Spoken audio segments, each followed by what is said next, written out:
think we're going to be able to take Warsaw. Which is, of course, very, very good, because I think that's going to capitulate Poland. Yeah, Poland's at 70% towards capitulation. Capture Warsaw will definitely end them. Because we've also captured Krakow. They only have half a province left. Well, one, Kielce. And Kielce is about to fall to our men. So. Okay, so there goes Warsaw, and that's Poland gone. So let's just annex them. Done. Very good. So my main army is there. My other troops, my cavalries, you're going to form up and come in. Your objective is Yekaterinodar. Then we are going to deploy half of these troops to the eastern army. So that then we can proceed with our counterattack against Okay, so the annexation of Poland. Our soldiers are marching through the streets of Warsaw after the Polish army surrendered early yesterday afternoon. So we can liberate them, and they become our puppet. Strip Poland of its conquest. So we get some... Bukovina? What? So they lose a bunch of cores.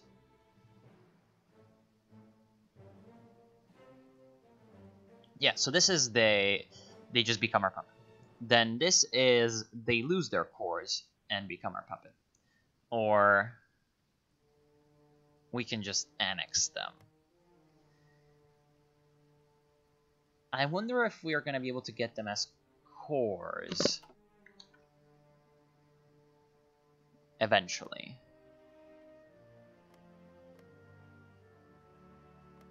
But a Polish puppet would be very useful. I would love to get these states as cores eventually. But I don't think this is going to be a good idea. We're just going to strip Poland of its conquests and make it lose its cores.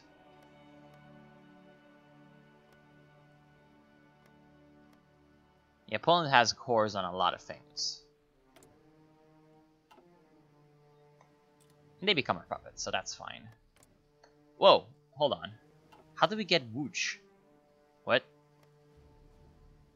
It's a colony state. Really now, so it looks like... oh no. Oh no. Hold on.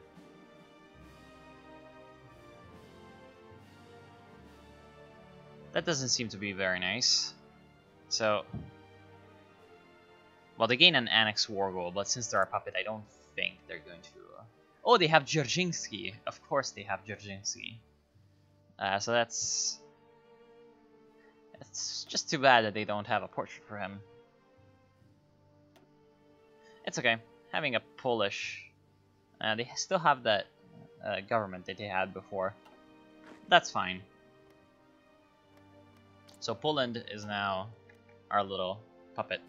It's weird that they only get this much and they don't get Łódź as a province and they don't get Krakow. But I guess we get Krakow. I'm not sad about Krakow. It's got some industry. Eventually we might even get... Oh no, they're fucking marching across the Crimea. Let's send 3 divisions to stop them. I wasn't expecting them to actually go across the Crimea. Okay, soon enough, our counterattack will begin. Let's speed it up. You know, yeah, also because I wasn't expecting them to be able to do that because we have... Oh, hey! Hey, bro. How's it going? That was nice. Thanks for the follows. Anyway, yeah, I was not expecting Bohemia. Hold on.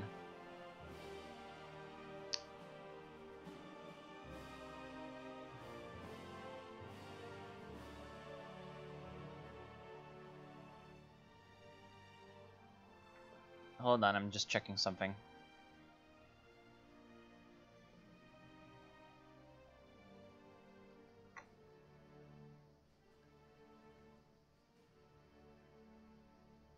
So thanks, Luftwaffe. Oh, hey, bruh. Pretty good. I'm playing Ukraine, which is the strongest country of all time. Yeah. Things are going okay. Overall, it's a nice day. It's sunny outside, and I don't want to get my head burned, so I'm not gonna be going outside. Well, no, later I am, because I need to get some books and stuff for some, you know, university stuff. But for now, just gonna be streaming for a while. Anyway, yes, what was happening? Well, yeah, I didn't think that they would be able to cross into the Crimea, because I'm supposed to have naval superiority, right?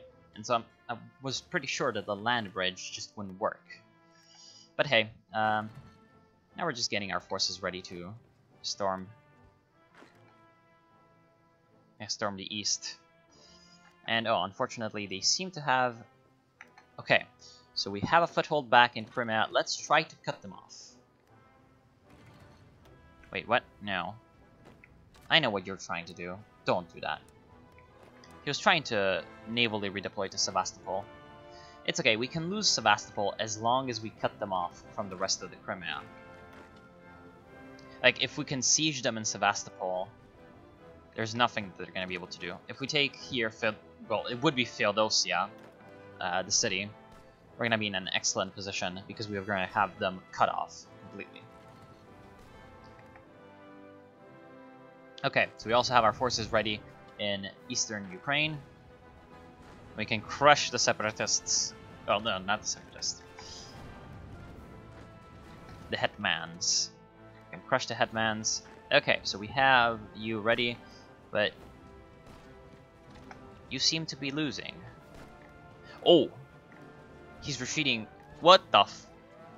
He's retreating into our territory. That's incredible.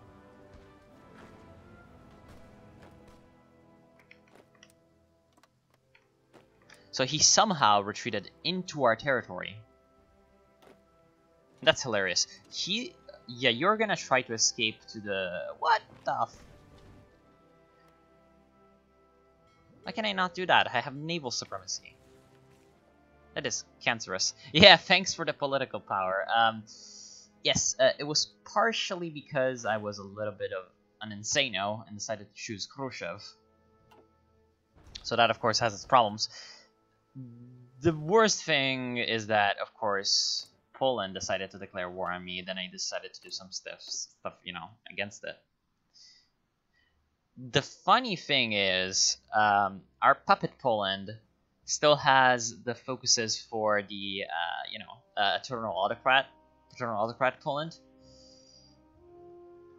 Interestingly, they don't get the syndicalist stuff, but I think that the syndicalists are actually worse as a puppet, because the militarist Poland gets a bunch of military bonuses. So we might even, you know, get a bit of a bulwark against the Germans, because that's gonna be fairly good. Oh, maybe I can get to Sevastopol before they do. That would be nice. Oh, nice. So it seems like we've actually managed to hold. So now we can crush that pocket, and then we're gonna be able to crush him. How am I gonna assign you to yeah, whatever. Just deassign you from everything, and I'm gonna use these cavalries to shut him off from, yeah, shut him off from the isthmus. Why can I not attack? Okay, there we go.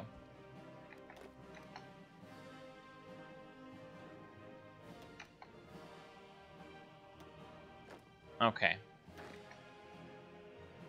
Now you get back there and try to... Oh, they're trying to escape from the sea. So let's switch all of my ships, my Chernomorsky Fleet, or Black Sea Fleet, to convoy raiding, so that my regular ships are going to attack the transports and slaughter them. I think I'm going to be able to sink those Ukrainian divisions. Yeah, no, not Ukrainian. The Don divisions. try to attack into Luhansk. So we're gonna regain Luhansk for the glorious Ukraine. It's only defended by a cav division, so it should be pretty easy to do so. Sevastopol still holds, because we have some supply problems in the Crimea. But now that we have destroyed those enemy forces, I think the supply problems are going to be eradicated. And the Ukrainian, Cossack transports are being kind of sunk. Unfortunately, it looks like they're going to be able to plug the gap at Kerch. So we have sunk the convoys. Let's try to take Sevastopol one last time. Now I was waiting for him to cross the strait so that I could attack him on even terms. There we go. You continue to attack. Half of you attack towards Luhansk, and half of you continue forward against those Ukrainian, I keep saying Ukrainian, the Cossack cavalry. In the meantime, the motorized should be able to, after they take Luhansk, charge through. And they're gonna try to surge forwards and attack into the vulnerable steppes of the Don region.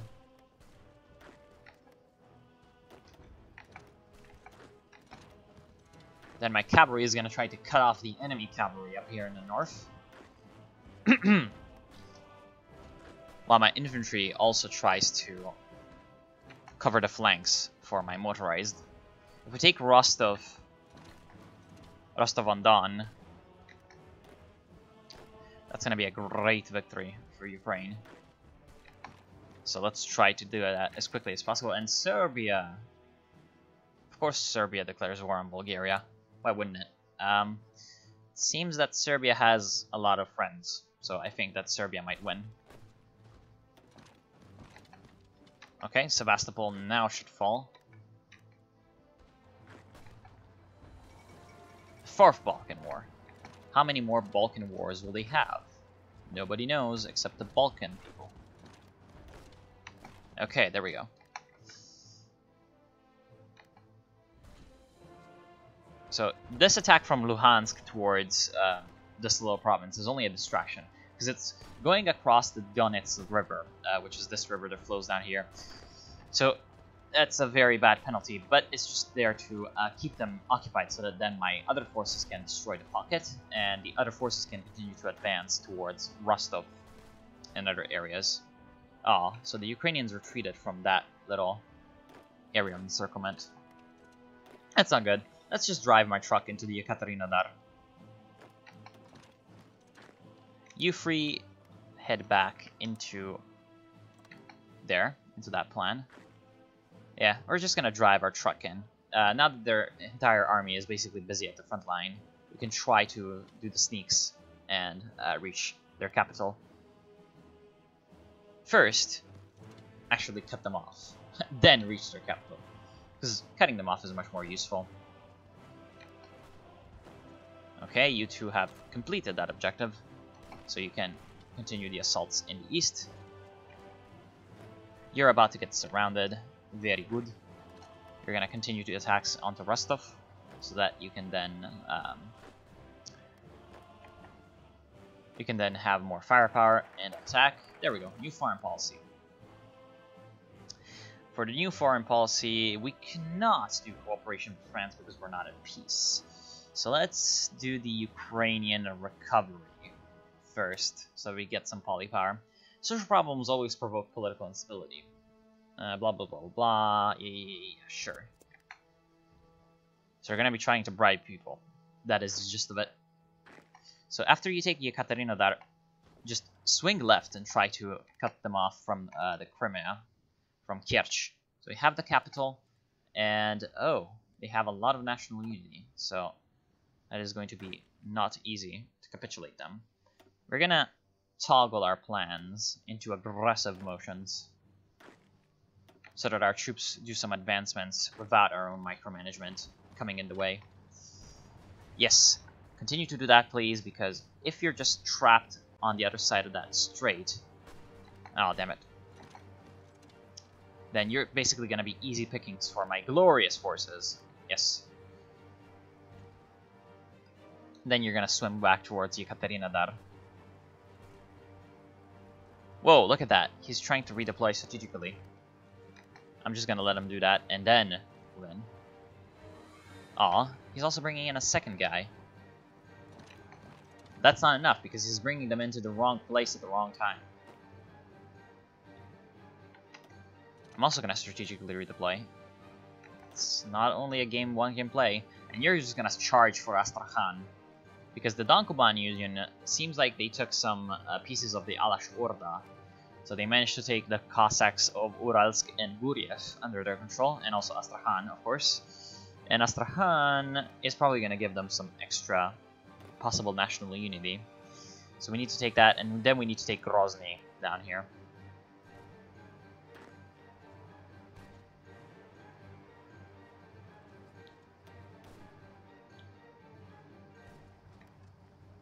In the meantime, you just really need to get there. How are you going to be slower than an infantry division when you're a motorized division?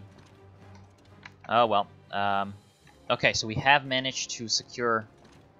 Why can we not go across the land bridge? We have the naval supremacy. That is cancerous as fuck. The mod is essentially an alternate universe where Germany wins World War I, right? So... the communist revolutions do not happen in Russia. Well, they do happen in Russia, but then they lose because Germany comes in and destroys the Soviets. Destroys the Soviets and restores the Russian... well, kind of restores the Russian Republic. The Russian Republic becomes a very weird state, and they can do a bunch of things. But then the real revolutions happen in the Union of Britain and the Commune of France. So the European powers do not have any colonies around the world. It is Canada that is the British sort of empire's leader. And because of that, basically all of the allies are under Canada. All of the, well, the replacement of the Comintern, which is the International, is under France. And then there is no Nazi Germany, because of course the German Empire is still around. There's the Austrian Empire, still exists, with the Habsburgs in power. There's a divided Italy. There's a bunch of weird shit in the Balkans, but it's the Balkans, so of course there's a bunch of weird shit. And there's of course still the Ottoman Empire, kicking about and doing its own thing. India's weird, China's weird, Mongolia's crazy. Of course there's a bunch of Germans in Africa. Whoa. Okay. That's weird. Usually there's Deutsche Mittelafrika, so German Middle Africa, is usually controlled by Goering. So it's usually very, very aggressive and weird, and it's funny. But here they have a black guy, which is hilarious. Then there's France here. Like the normal France went into Algeria, into exile. There's of course Spanish Civil War. There's an American Civil War. And looks like the United States is losing. Yeah, it's fictional shit, of course. But it's really well done. Like, it's really, really good. Just try it. It's called Kaiserreich. Right now, it's not compatible with 1.4 Hearts of Iron. You know, Hearts of Iron 1.4, the new patch. But it's... you can revert back a version to an older version and, you know, get the mod to working anyway. And right now I'm playing as the Ukraine, which is normally a puppet of Germany. But you can, through your national focuses, become various different things. You can try to become a massive Ukrainian nationalist and tries to basically make a huge Ukraine. You can try to be a Russian-friendly Ukraine, or a German-friendly Ukraine, or you can be a French-friendly Ukraine, aka a syndicalist or a communist Ukraine, which is what I'm doing. And right now, I'm attacking the Donkoban Union, which is essentially an army of Cossacks that is sort of independent from Russia. And they tried to backstab me after Poland tried to attack me. And Poland became my puppet after I defeated them. So that's basically the gist of what's been happening.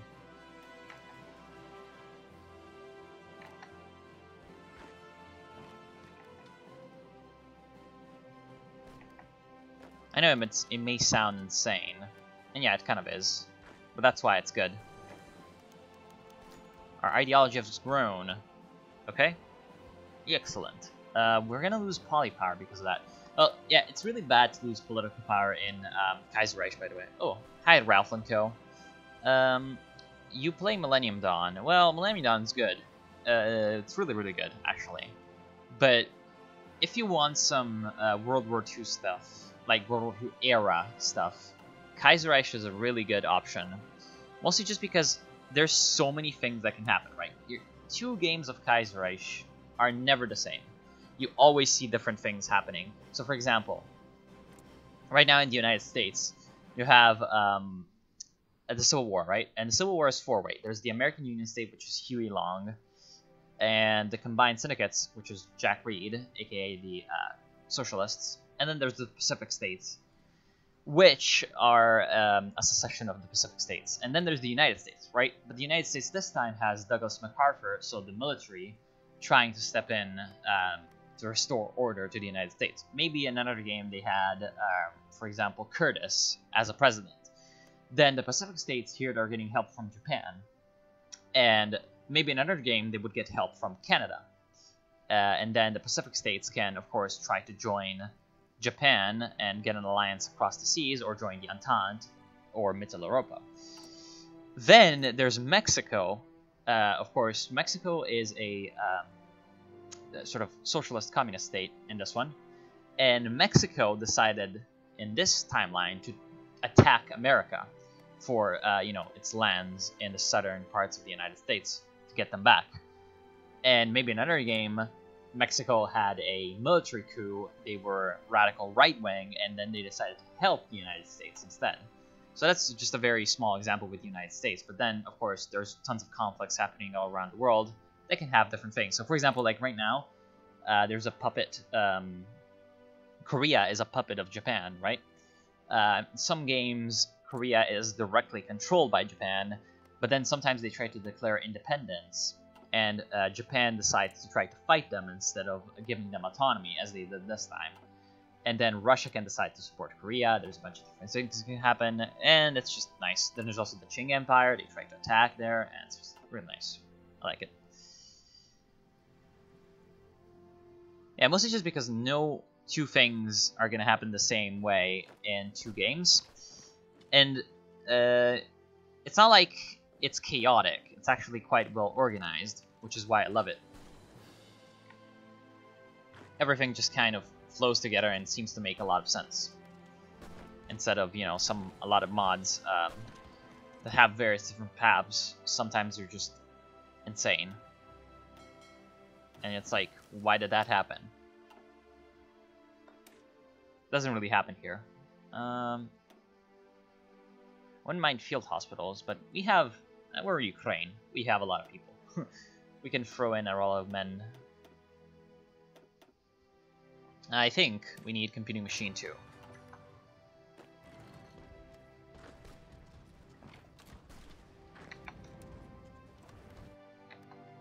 Wait, what?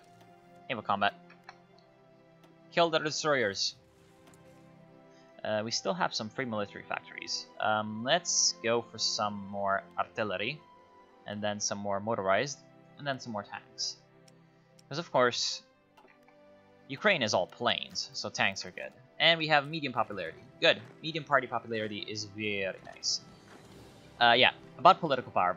If you go here, there's a stability system, right? So if you have a lot of political power, that means you're going to have good stability or very good stability, which gives you good things. But since we have a very, very low political power, we have disaster, which gives us a bunch of analysis. So that's why you're supposed to keep your political power up. Yeah, my manpower is 0, but that's because of a national spirit. So we have the Hetman's army, which decreases our recruit population by a lot, and plus, we still have volunteer only as a conscription law. So potentially we're going to have a lot of manpower eventually. Just not now. So we don't really need... to worry about our future manpower too much. We just have to worry about our manpower right now. But since we're winning the war against basically our only enemy, that's really nothing that we have to worry about too much.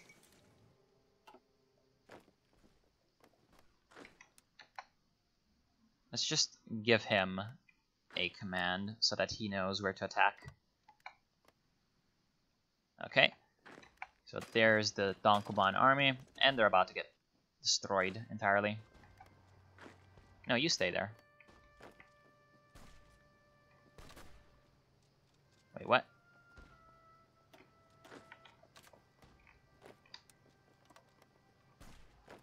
Okay. Try to attack there. Can we still not cross that damn land bridge? No.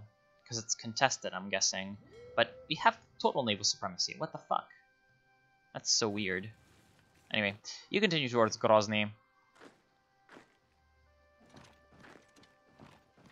And you just take all the mountains.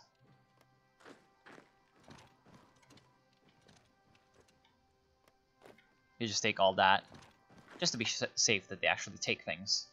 Do you have resources? Yes, you do. You have a ton of chromium and some oil. Very good. Chromium is nice because it allows you to get some heavy tanks. I'm not sure I'm gonna do heavy tanks. Most likely not. But it also allows you to do things like battleships and aircraft carriers, which is of course cool. Okay, so he's about to get completely surrounded.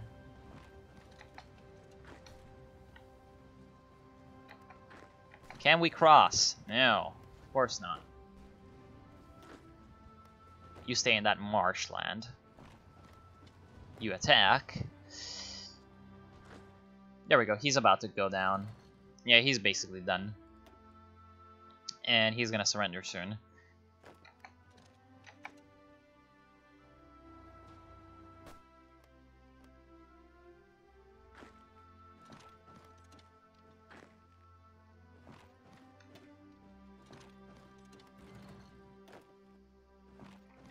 Just continue in and take all the territories.